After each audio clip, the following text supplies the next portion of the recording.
Apollo hospitals Nifty का stock है, इसके लिए इसकी चर्चा थोड़ी ज़्यादा बनती है। और एबी फैशंस एंड रिटेल, वहाँ पर भी अच्छी रिकवरी। चलिए भाई काम करते हैं। अब हमारे साथ एलेक्सर इक्विटीज़ के डायरेक्टर दीपन मेहता भी जुड़ गए हैं। दीपन जी गुड मॉर्निंग। और काफ़ी मार्केट संकोच में रहा है पिछले 2 हफ्ते में। और एक अदानी सागा आया था, उसने एक बजट को ओवरशैडो किया था। अभी तक मार्केट उससे पूरी तरह से उबर नहीं पाया है।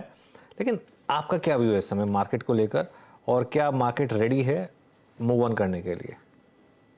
गुड मॉर्निंग अनुज, और आपके शो पे इनवाइट करने के लिए बहुत बहुत धन्यवाद। और मेरी टाइम में आई थिंक जैसे जैसे अडानी का न्यूज़ फ्लो बैक पेजेस पे चला जाएगा, और जो माइंड स्पेस है और जो न्यूज़ पे कंटिन्यूसली आता रहता है, जैसे जैसे वो कम होता जाएगा, आई थिंक मार्केट्स में रिकवरी आती जाएगी। एंड पीपल स्पेशली ट्रेडर्स, उनकी जो इंटरेस्ट है, उनकी जो सेंटिमेंट है, वो इम्प्रूव हो सकती है। और market can certainly gradually build on these gains which we have got over the last few trading sessions or so. So on the whole, I think I'm very positive on the market. ये earning season भी काफ़ी अच्छी जा चुकी है markets के लिए। और मेरे ख्याल से आई थिंक अगर ग्लोबली कोई नेगेटिव न्यूज़ फ्लो नहीं आता है, और इंटरेस्ट रेट्स धीरे धीरे जो जो बढ़ोतरी हो रही है इंटरेस्ट रेट्स में, अगर वहाँ पर थोड़ी राहत मिल जाती है, then I think certainly index can go to new levels. Index can go to new level. Deepan ji, एक मुझे आपसे व्यू चाहिए अब रिलायंस पर, क्योंकि आप ट्रैक करते हैं स्टॉक को। इसने पिछले काफ़ी टाइम से अंडर परफॉर्म किया, लेकिन कल और आज में इसने कुछ एक अलग ही चाल पकड़ी है। इनफैक्ट एक बार जरा वापस लेकर आइए रिलायंस का मूव। कल का मूव अगर आपको लग रहा था कि बड़ा है, तो आज का मूव और भी ज़बरदस्त 2% ऊपर है। देखिए पिछले 3-4 दिन का मूव हुआ, अब लोअर लेवल से करीब 5-6% की रिकवरी यहाँ पर, क्योंकि मार्केट का सबसे बड़ा स्टॉक है। यहाँ पर क्या व्यू है आपका? देखिए, view is positive on Reliance Industries, no doubt about that. और क्या है कि जो सम ऑफ पार्ट्स है significantly higher than the present listed value मेरे ख्याल से। और काफ़ी हद तक उनकी स्ट्रैटेजीज बहुत बढ़िया तरीके से प्ले आउट हो चुकी है, और कुछ हद तक मार्केट्स में डिस्काउंट भी हो चुकी है।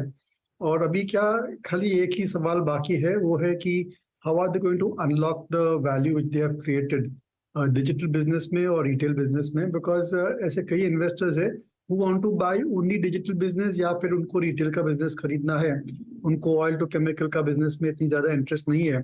तो आज की तारीख में रिलायंस एक पूरा कॉन्ग्लोमरेट है, एक होल्डिंग कंपनी जैसा है। और अगर उनकी सब्सिडी सेपरेटली लिस्ट होती है, then certainly there will be a lot more value which will be discovered. लेकिन इस पे जो माइनॉरिटी शेयरहोल्डर्स के जो राइट्स है, जो उनकी ऑब्लिगेशंस है, या उनके जो इंटरेस्ट है, I think those need to be protected. और यही आई थिंक सवाल काफ़ी एनालिस्ट कर रहे हैं मैनेजमेंट को, कि आपकी सोच क्या है। आप क्या कंपनी को स्प्लिट करेंगे, कि सब्सिडरी कंपनीज की आईपीओ करेंगे? क्योंकि अगर केवल आईपीओ करते हैं तो फिर होल्डिंग कंपनी डिस्काउंट आ जाता है, और अगर कंपनी स्प्लिट करते हैं तो then that's a huge value unlocking opportunity from Reliance industries.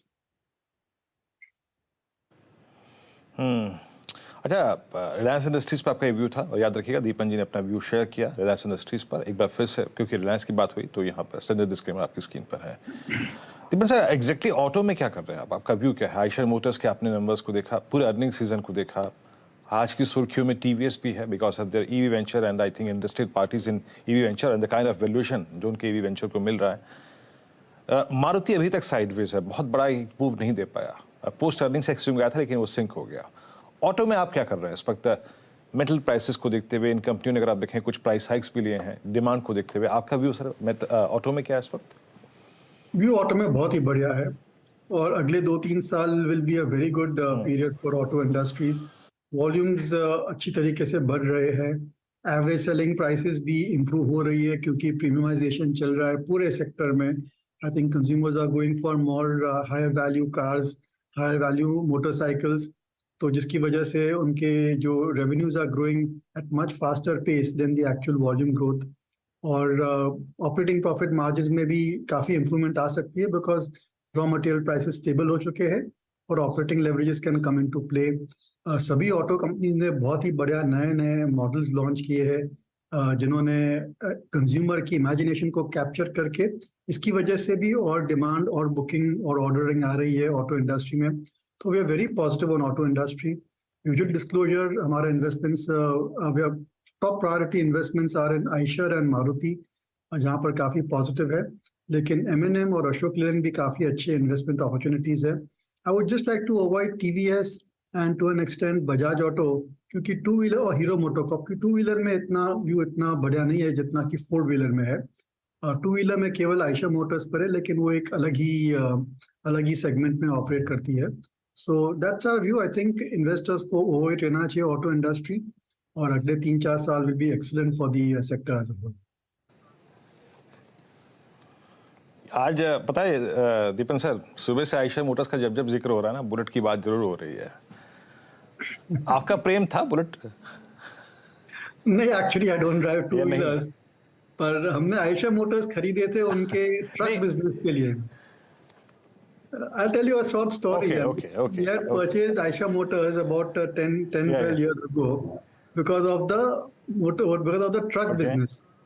लेकिन ट्रक बिजनेस तो उधर का उधर ही है, और जो टू व्हीलर का बिजनेस है वो बहुत ही बढ़िया चल गया है, which is beyond everybody's expectation. The models are fantastic, और एक पूरा लाइफस्टाइल सेगमेंट उन्होंने क्रिएट कर दिया है, and they are taking the consumers up the value chain. I think ये सबसे बढ़िया चीज है।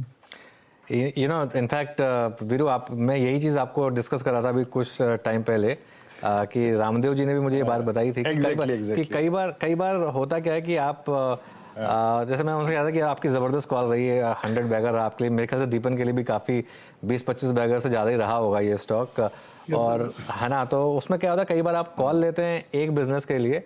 उस समय किसी ने रॉयल एनफील्ड पर बेट नहीं की थी, उस समय रॉयल एनफील्ड पर बेट किसी ने नहीं की थी, सबने बेट की थी आयशर वोल्वो का जो जॉइंट वेंचर हुआ था उसके लिए, कि ट्रक बिजनेस में ये बहुत आगे करेगा। ट्रक बिजनेस तो वहीं का वहीं रहेगा, लेकिन रॉयल एनफील्ड ने, और इसके लिए कई बार क्या होता है कि इनफैक्ट अगर दोनों बिजनेस सेम कंपनी में तो कई बार बेटर रहता है इनफैक्ट, इंस्टेड ऑफ डीमर्ज, क्योंकि अगर आप डीमर्ज दोनों कंपनियां हो तो कई लोगों ने दाम लगाया होता वो ट्रक बिजनेस पर और छोड़ दिया होता रॉयल एनफील्ड पर, लेकिन वो क्योंकि वो एक ही कंपनी थी तो उसके लिए क्या ज़बरदस्त।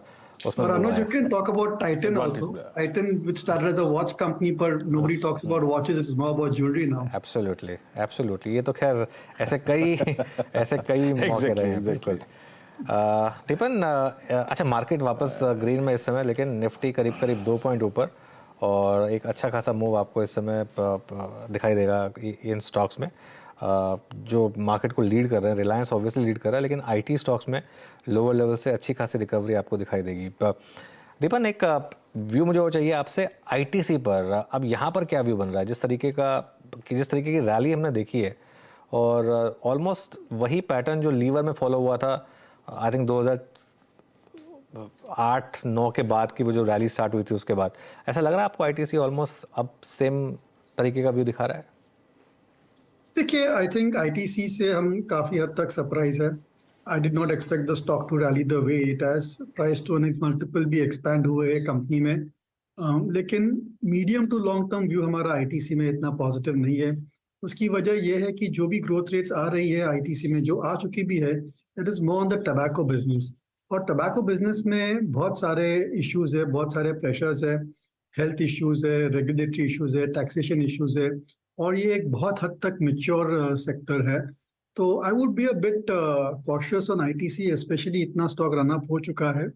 तो अगर कुछ वैल्यू अनलॉकिंग की पॉसिबिलिटी है, जैसे कि अगर if they are going to spin off the hotel business, या फिर they are going to spin off the FMCG business, तो वहां पर थोड़ी इंटरेस्ट आ सकती है। But on the whole I think ITC जो है, they have not been able to make a success of their FMCG business. अगर आप देखेंगे आईटीसी की जो आरओआई है, या फिर operating profit margin on the pure non tobacco FMCG business, that is lagging it's peer group companies, और ये एक डिसअपॉइंटमेंट रहेगी। और होटल बिजनेस तो बहुत ही साइक्लिकल रह चुका है, और जिसकी वजह से lot of impact is there on the profitability. तो बहुत सारे मूविंग पार्ट्स है आईटीसी में, और अगर आपको कंजम्पशन ही खरीदना है तो I think there are so many choices now then compare to few years ago. Retail है, हॉस्पिटैलिटी है, हेल्थ केयर है, building material है, appliances है. I think you can look at all of these sectors rather than FMCG or ITC for that matter. वाकई इस बीच ITC में बातचीत हुई है, मार्केट से डे हाई, और एक बजरा आप बजाज फाइनेंस लेके आइए। मैं जिक्र कर रहा था कि ये फोर्स है इसमें, ये 100 EMA को बाइसेक्ट कर रहा है। बड़ा ये 6 मंथ अगर आप देखें दीपन जी बड़े पेनफुल रहे B2 के लिए, बट ग्रेजुअली आई मीन उनकी स्ट्रेंथ रिकवर होती हुई अगर आप देखें फिर से। आपने NBFCs में बीते 6 महीने में 3 महीने में किसको सेलेक्ट किया, किसको चेज किया, और B2 पे स्पेशली सर आपका टेक इस वक्त? देखिए, हमारी स्ट्रैटेजी NBFCs में बहुत ही क्लियर है। We want to be only in the NBFCs जो IL&FS क्राइसिस में उन्होंने बैलेंस शीट और अपना ऑपरेशंस ठीक ठाक तरीके से मैनेज किया है, तो ही हमको आपके मैनेजमेंट में कॉन्फिडेंस है। जो कंपनियां ने IL&FS क्राइसिस के बाद में प्रॉब्लम्स आए हैं, जैसे कि L&T फाइनेंस, M&M फाइनेंस है, पूनावाला फाइनेंस है और बहुत सारे अन्य फाइनेंस कंपनीज है which went through a very very rough time post IL&FS crisis, हम उनको अवॉइड करना चाहते हैं। और केवल 2 या 3 कंपनियां हैं which manage the crunch time very well. एक तो बजाज फाइनेंस है, दूसरी कंपनी है चोलामंडलम, और तीसरी कंपनी एक छोटी कंपनी है MAS, mass financial services. Of course they took a hit during the bad times, but जो उनकी जो बैलेंस शीट क्वालिटी थी, जो उनकी रिसोर्स रेजिंग एफर्ट्स थी, they were pretty much decent. So that's where we are focusing on. Again, disclosure कि हम और हमारे clients के investment है। Specifically coming on to Bajaj finance, देखिए बजाज फाइनेंस तो मैं देखता ही नहीं हूँ क्योंकि होल्डिंग कंपनी है और इंश्योरेंस बिजनेस समझना जरा मुश्किल है। बजाज फाइनेंस पर से आई थिंक मेरे ख्याल से एक बहुत ही सॉलिड बॉटम बन चुका है वहाँ पर, और इस लेवल से certainly they can grow and build on their foundations. कई एनालिस्ट बजाज फाइनेंस और HDFC वगैरह बैंक के साथ कंपेयर करते हैं कि बजाज फाइनेंस की valuation price to book, price to earnings multiple is 2 times HDFC and other private sector banks. तो मेरा रिस्पांस यही है कि आप उनकी ROEs देखिए बजाज फाइनेंस की, that is in the mid 25% और सो, और सभी जो प्राइवेट सेक्टर बैंक्स की ROE है that's in the mid teens और सो, 12 to 14, 15% और सो। और कोई भी बिजनेस की अगर ROE, return on equity, return on investment अगर ज्यादा है, 25% है, बेस्ट इन क्लास है, तो वो सर्टनली एक हायर प्राइस टू अर्निंग्स और price to book multiple deserve करती है। और यही मेरा लॉजिक है कि Bajaj finance continue to trade at a significant premium to all the private sector banks. The growth rates also are best in class, और जो अपॉर्चुनिटी फॉर ग्रोथ है वो भी बहुत बढ़िया है। So very positive on Bajaj finance. Maybe you can not expect कि और price to earning, price to book बढ़ेगी, लेकिन जो अंडरलाइन 20-25% जो ग्रोथ है, I think at least you will get returns in line with that. अच्छा दीपन जी, आखिरी प्रश्न पूछूंगा आपसे यहाँ पे। मैंने इस बार बहुत सारी रियल एस्टेट कंपनियों के नंबर्स देखे हैं, स्पेशली अगर मैं हेडलाइन नंबर्स DLF के देखूं तो अच्छे नंबर्स थे। रियल एस्टेट में अभी हाल फिलहाल में कोई कंपनी जिस पर आपका ध्यान गया हो या फिर मैनेजमेंट को सुना हो, इंटरेक्शन हुआ हो उनसे रियल एस्टेट स्पेस में, या फिर रियल एस्टेट एंसिलरी? देखिए, रियल एस्टेट में 2 कंपनियां हैं जो जिस पे काफी हद तक हमारा व्यू पॉजिटिव है। एक तो है गोदरेज प्रॉपर्टीज और दूसरी Macrotech developers. Godrej properties, I know it is very much on the expensive side, but on end of वो लैंड बैंक ऐड करती रहती है। They are the preferred partner for joint development projects, और एक बहुत ही शानदार ब्रांड है रियल एस्टेट में, and they are multi geography, मैंने बहुत सारी सिटीज में प्रेजेंट है, और ये एक एडवांटेज है। Macrotech because of its share presence in one of the key markets जो हम समझते हैं ज्यादा, I think that's the reason why we are positive on Macrotech as well. और बहुत ही बढ़िया लैंड बैंक है, जैसे जैसे उनको अपॉर्चुनिटीज मिलेगी they will try to unlock the land bank. और बॉम्बे में जो मेन सिटी में है, there are many redevelopment opportunities, जैसे कि वालकेश्वर पे उनका जो प्रोजेक्ट है शीतल बाग में, that will be a landmark project and it will create humongous amount of profit for DLF on 3 to 5 year basis also, sorry, for Macrotech on 3 to 5 year basis। और ये अगर सक्सेस होता है तो ऐसे कई प्लॉट्स है, ऐसे कई पुराने बिल्डिंग्स है, बढ़िया बिल्डिंग्स है in Bombay south which can be taken up for redevelopment on a joint project basis. और ये एक बहुत बढ़िया opportunity can open up for real estate companies in Bombay like से ओबरॉय और फॉर दैट मैटर मैक्रोटेक। तो ये 2-3 कंपनियां पर हमारा व्यू पॉजिटिव है, may be because you understand them also better. बिल्कुल दीपन जी, प्रॉब्लम बस ये है कि बिल्डिंग्स तो आप बनाते जाएंगे ऊंची ऊंची, उसको सपोर्ट करने के लिए इंफ्रास्ट्रक्चर वो रेडी है कि नहीं है। खासतौर से ये जो पॉकेट की आपने बात की है, और परेल वर्ली वाला एरिया जो है जहाँ पर इतनी डेवलपमेंट और इतनी रीडेवलपमेंट हुई है, लेकिन क्या इंफ्रास्ट्रक्चर रेडी है उस चीज़ को लेने के लिए? मेरे ख्याल से वो भी कभी ना कभी किसी को थोड़ा सोचना पड़ेगा और उस पर भी थोड़ा काम करना पड़ेगा। लेकिन शुक्रिया आज जुड़ने के लिए हमारे साथ और समय देने के लिए हमको। Thank you. ओके, तो देखिए बात करते करते अब मार्केट ग्रीन में आ गया, निफ्टी कंफर्टेबली 8 पॉइंट ऊपर, लेकिन आज का जो सबसे बड़ा स्टार परफॉर्मर है वो है मिड कैप इंडेक्स। इस समय मिड कैप इंडेक्स करीब करीब 0.5% ऊपर आपको ट्रेड करता हुआ दिखाई देगा। अमित जी, जाते जाते अगर आपने कुछ स्पॉट किया हो, कोई स्टॉक या तो रिविजिट करना चाहें या कुछ और स्पॉट किया हो आपने जो हमारे दर्शकों को बताना चाहें आप?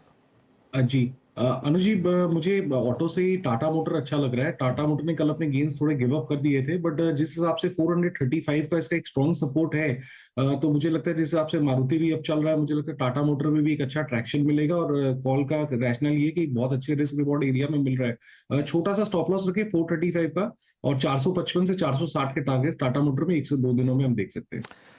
चलिए, शुक्रिया अमित जी और नीलेश जी जुड़ने के लिए हमारे साथ, और ये ट्रेड्स समझाने के लिए। अब मुझे और वीरेन को इजाज़त दीजिए, और नीलेश जी आ चुके हैं स्टूडियो में। अगला शो उन्हीं के सुपुर्द रहेगा, और नीरज जी आपके आते ही मार्केट ग्रीन में, निफ्टी 3 पॉइंट ऊपर। बिल्कुल, और अभी मुझे लगता है कि आज सबसे अच्छी बात है मिड कैप ग्रीन में, तो ये एक अच्छी खबर है, अच्छी बात है, और नतीजों के आधार पर डिसीजन हो रहा है।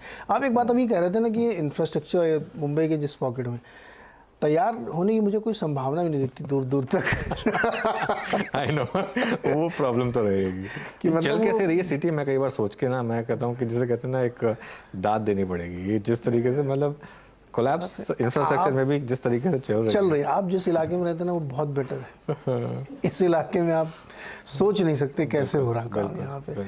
तो खैर देखते हैं, ये सब चीज़ें, ये ऐसे थोड़ी सपनों के शहर कहा जाता है, कुछ ना कुछ यहाँ होता ही रहता है। चलिए एक छोटा सा ब्रेक लेते हैं, ब्रेक से लौट के आगे फिर ट्रेडर्स हॉटलाइन शुरू करता है।